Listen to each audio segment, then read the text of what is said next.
कहानी शुरू करने से पहले चैनल को सब्सक्राइब कर लें और साथ में मौजूद बेल नोटिफिकेशन को ऑन कर लें ताकि हर कहानी सबसे पहले आप तक पहुंच सके। मैं वालिदैन की इकलौती औलाद हूं। मैं जब पैदा हुई तो घर वाले बहुत खुश थे क्योंकि मैं शादी के 8 साल बाद पैदा हुई थी। मैं घर वालों की आंख का तारा थी। बचपन से ही मैं बहुत खूबसूरत थी।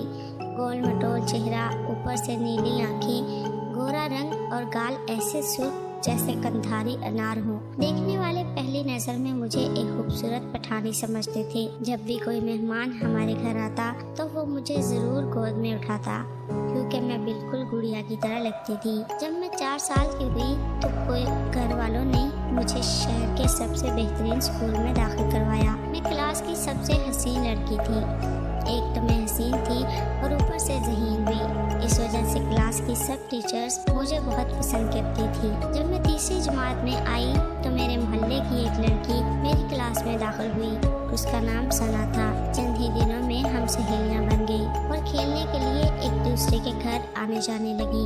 मैं जब भी उनके घर चली जाया करती थी तो मैं और सना छत पर खेला करती थी। उनकी छत पर एक पुरानी चारपाई थी जिसे हमने दीवार के साथ खड़ा कर लिया होता था और इस पर हमने एक बड़ी सी चादर डालकर उसे चारों तरफ से बंद करके एक छोटा सा घर बनाया हुआ था। इस घर में हम अपनी गुड़ियों से खेला करते थे। मेरी सहेली का भाई भी कभी कभी हमारे साथ खेला करता था। वो सना से 3-4 साल बड़ा था। मैं एक दिन अपनी एक किताब वहाँ क्लास में भूल आई थी। मैं गेट पर खड़ी पापा का इंतजार कर रही थी। वो मुझे लेने अभी तक नहीं पहुँचे थे। स्कूल के ज्यादा बच्चे जा चुके थे कि अचानक मुझे अपनी किताब याद आई। मैं फौरन अपनी क्लास में गई और अपनी किताब उठाकर क्लास से बाहर निकली तो मेरी नज़र सामने 10वीं क्लास की खिड़की की तरफ पड़ी तो वहाँ एक लड़का और एक लड़की एक दूसरे से किसिंग कर रहे थे। मुझे बहुत अजीब लगा लेकिन मैं वहाँ रुकी नहीं और सीधी गेट पर आ गई। मेरे पापा इतनी देर में आ चुके थे। मैं उनके साथ घर चली आई लेकिन ये वाक़या जैसे मेरे ज़हन पर सख्त होकर रह गया। मैं जब भी किसी फिल्म में किसिंग सीन देखती तो मेरी फीलिंग अजीब सी हो जाती थी लेकिन मैं उनको समझने से कासिर थी क्योंकि बचपन के दिन थे। मैं अलिफ बे भी नहीं जानती थी। ऐसे ही 3-4 साल गुजर गए लेकिन हमारी एक दूसरे के घर जाकर खेलने वाली आदत नहीं बदली थी। एक दिन हमने अपनी गुड़िया की शादी की। हम जब भी नई गुड़िया खरीदती तो इनकी आपस में शादी जरूर करती थी। शादी वाले दिन हम केक वगैरह सना के भाई से ही मंगवाती थी। इस तरह वो भी शादी में शरीक हो जाता था। उसकी उम्र तकरीबन 15 साल हो चुकी थी और मैं भी उस वक्त 12 साल की हो चुकी थी। एक दिन हमने गुड़िया की शादी की तो सना के भाई ने कहा कि गुड़ियों की शादी तो बहुत दफ़ा हो चुकी, अब अगली दफ़ा हम एक दूसरे से शादी करेंगे और आपस में खेलेंगे। बचपन के दिन थे, इतनी ज़्यादा समझ बूझ भी नहीं थी और ना ही शादी की असल हकीकत से वाकिफ थे, इसलिए हम मान गई। सना के भाई ने कहा संडे को हम शादी खेलेंगे। संडे वाले दिन मैं सना के घर गई तो सना और उसका भाई सनी मुझे लेकर छत पर चले गए। छत पर हम अपने मखसूस कमरे में आ गए जो हमने चारपाई से बनाया हुआ था। सनी ने मुझसे कहा आज मैं और तुम शादी करेंगे। आज तुम सना की भाभी बनोगी और सना आज के बाद तुम्हारी खिदमत किया करेगी। बचपन की बातें आज याद आती हैं तो खुद पर हंसी आती है कि बचपन भी बस बचपन होता है। लेकिन बचपन के इस वाक़े ने मेरी जिंदगी बदल कर रख दी थी और मैं पहली दफ़ा हम बिस्तर के मंजिल से आशना हुई थी जो कि बहुत तकलीफ थे और बुरा एक्सपीरियंस था। हाँ तो बात हो रही थी बचपन के इस वाक़े की तो कहानी की तरफ आती हूँ। हम केक काकर गुड़िया और गुड्डे की रुश्ती कर देती थी। एक मेरा गुड्डा होता तो मैं उसकी गुड़िया साथ ले आती और अगर मेरी गुड़िया होती तो मैं वहाँ छोड़ आती। सनी के पास भी एक हार था, उसने मेरे गले में पहना दिया और कहा अब तुम मेरी दुल्हन हो। मैंने कहा आप मेरे दुल्हा हो। फिर हमने मिलकर मिठाई खाई जो सनी हमारी शादी के लिए स्पेशल लेकर आया था। सनी ने अपनी बहन सना से कहा जब दुल्हन नई नई घर आती है तो वो काम नहीं करती, इसलिए अब घर के काम तुमने करने हैं। बाद में घर के काम आपकी ये भाभी ही किया करेगी। उसने सना की तरफ हाथ करते हुए कहा सना अब तुम हमारे लिए चाय बना कर लाओ। सनी ने कहा और सना चली गई तो सनी ने कहा दुल्हा और दुल्हन साथ सोते हैं इसलिए आप मेरे साथ ही लेटा करोगी। मैंने भी मामा पापा को साथ सोते और कुछ फिल्मों में देखा था कि दुल्हा और दुल्हन अलग कमरे में इकट्ठे ही रहते हैं लेकिन मुझे ये नहीं पता था कि मैं अलग क्यों सोते हैं। सनी ने कहा लेट जाओ। मैं नीचे चटाई पर लेट गई और सनी भी मेरे साथ ही लेट गया। उसने मेरी तरफ मुंह करके अपनी टांगे मेरी टांगों पर और हाथ मेरे सीने पर रख दिया। इस वक्त मेरे सीने पर बहुत मामूली उभार थे, यानी कि मेरी छातियाँ निकलने की इब्तिदा में थी। इन दिनों मुझे तो किसी बात का पता भी नहीं था, जबकि सनी नया नया जवान हो रहा था। उसने लड़कों से इस मुतल्लिक बातें सुनी थी कि मर्द और औरत का ताल्लुक किस किस्म का होता है और वो क्या क्या करते हैं, लेकिन ये सब सनी सुनाई बातें थी। उसे भी मुकम्मल मालूमात नहीं थी, जिसका आपको आगे जाकर अंदाजा हो जाएगा। सनी ने मेरे जिस्म पर आहिस्ता आहिस्ता हाथ फेरना शुरू कर दिया।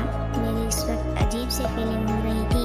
मुझे अनजाना सा एहसास हो रहा था, जिसकी मुझे समझ नहीं आ रही थी, और मेरे जिस्म में बेचैनी सी होने लगी थी। मैं अनजाने सी लज्जत महसूस करने लगी थी, जिसकी मुझे इस वक्त बिल्कुल भी समझ नहीं थी, लेकिन मीठा मीठा एहसास मेरी रगों में जरूर उतर रहा था। इसलिए मैं सनी को रोक नहीं पा रही थी। मुझे इतना तो पता था कि ये ठीक नहीं, लेकिन इतना ज़्यादा गलत होगा इसका मुझे बिल्कुल भी पता नहीं था। सनी ने मेरे चेहरे को चूमना शुरू कर दिया। उसके होंठों के लम्स ने मुझे मजे की अनोखी दुनिया से रोशनास करवाया। जिस तरह आजकल लोग होंठों में होंठ डालकर किस करते हैं, इससे पहले कि सनी मेरे साथ कुछ और करता, सनी की बहन चाय बनाकर ले आई। उसके सैंडलों की आवाज़ सीढ़ियों से ही सनी ने सुन ली थी, इसलिए फौरन वो सीधा हो गया और मुझे कहा सना को कुछ नहीं बताना। सना 3 कप चाय बनाकर लाई थी। उसने 1 कप सनी को दिया और 1 कप मेरी तरफ बढ़ाया। उसकी नज़र मेरे चेहरे पर पड़ी तो उसने मुझसे पूछा, क्या बात है, तुम्हारा चेहरा इतना सुर्ख क्यों हो रहा है? इस वक्त मेरे दिल की धड़कनें बहुत तेज थी और मेरा जिस्म हौले हौले कांप रहा था, लेकिन सना ने महसूस नहीं किया। मैं खामोश रही, मैंने कोई जवाब नहीं दिया। मुझे खामोश पाकर सनी ने अपनी बहन से कहा, इसको अचानक बुखार हो गया है और बुखार की वजह से इसका चेहरा भी सुर्ख हो गया है। आज सोचती हूँ तो हंसी आती है कि ये कोई माकूल बहाना नहीं था।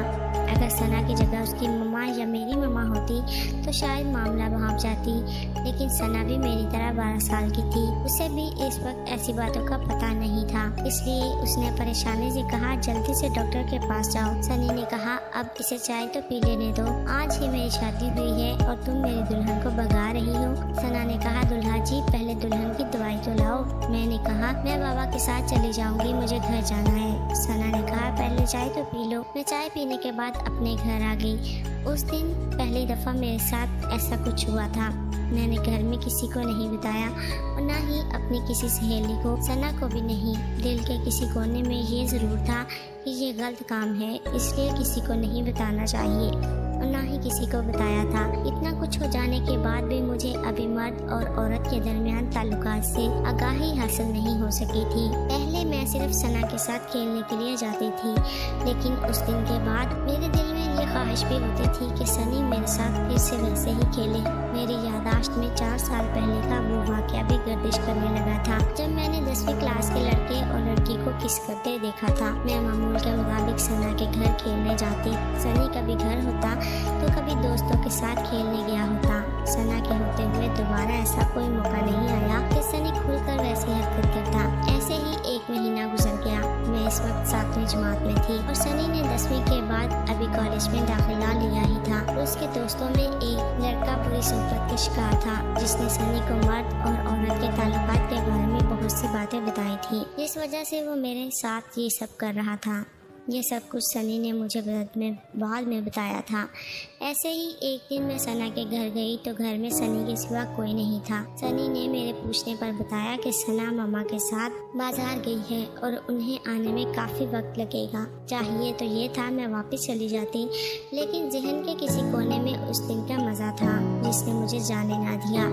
सनी मुझे कहने लगा, इतनी देर हम दुल्हा दुल्हन खेलते हैं। वो मुझे लेकर कमरे में चला गया। कमरे में ले जाकर सनी ने मुझ पर बेड पर बिठा दिया और कहा, खुद मेरे साथ बैठ गया। उसने मुझसे पूछा कि उस दिन वाली बात किसी को बताई तो नहीं। मैंने नफी में सर हिलाया तो सनी ने कहा, उस दिन अच्छा लगा था। मैंने इस बात में सर हिलाया तो सनी ने कहा, आज फिर करते हैं। मैं खामोश रही तो सनी ने मुझे वहाँ से बेड पर लिटा लिया और खुद भी साथ लेकर मुझे सीने से चिमटा लिया, यानी मुझे झप्पी डाल ली। इसके हाथों के लम्स ने मेरे अंदर अजीब सी बेचैनी भर दी थी। मैं उस वक्त 12 साल की थी और मेरी माहवारी का भी अभी आगाज नहीं हुआ था और मुझे इस काम की कोई भी शुद्ध बुद्ध ना थी, लेकिन इसके बावजूद मुझे मजा आ रहा था। सनी मेरी अधखुली जवानी से मुझे इसका एहसास नहीं था कि औरत की असमत उसकी इज्जत होती है और मैं नादानगी में अपनी इज्जत लुटवा रही थी। आज के दौर में जब लड़का और लड़की को जिनसी ताल्लुकात के बारे में आगाही इब्तदाई उम्र में ही हासिल हो जाती है, तो ऐसे में वालिदैन का फर्ज है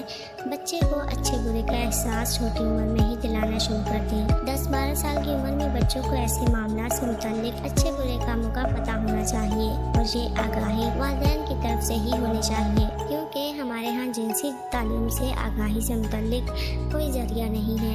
ऐसे में बच्चों के भटकने का अंदेशा रहता है। मैं सनी के घर के एक कमरे में उसके साथ इस काम में मसरूफ थी और वो कंवारे जिस्म से लुत्फ अंदोज हो रहा था। फिर वो काम हो ही गया जिसकी मुझे और सनी को बहुत तलब थी। मेरी चीख के साथ ही सनी भी रुक गया और मैं सीधी हो गई और मैंने रोना शुरू कर दिया था। सनी मुझे रोता देखकर डर गया और मुझे चुप कराने की कोशिश करने लगा। मुझे दर्द का जो एक शदीद झटका लगा था, आहिस्ता आहिस्ता उसकी शिद्दत में कमी आने लगी और तकरीबन 5-10 मिनट रोने के बाद मैं चुप हो गई और सनी ने मुझे मेरी शलवार कमीज पकड़ाई, जिसे मैं पहनकर वापस अपने घर आ गई।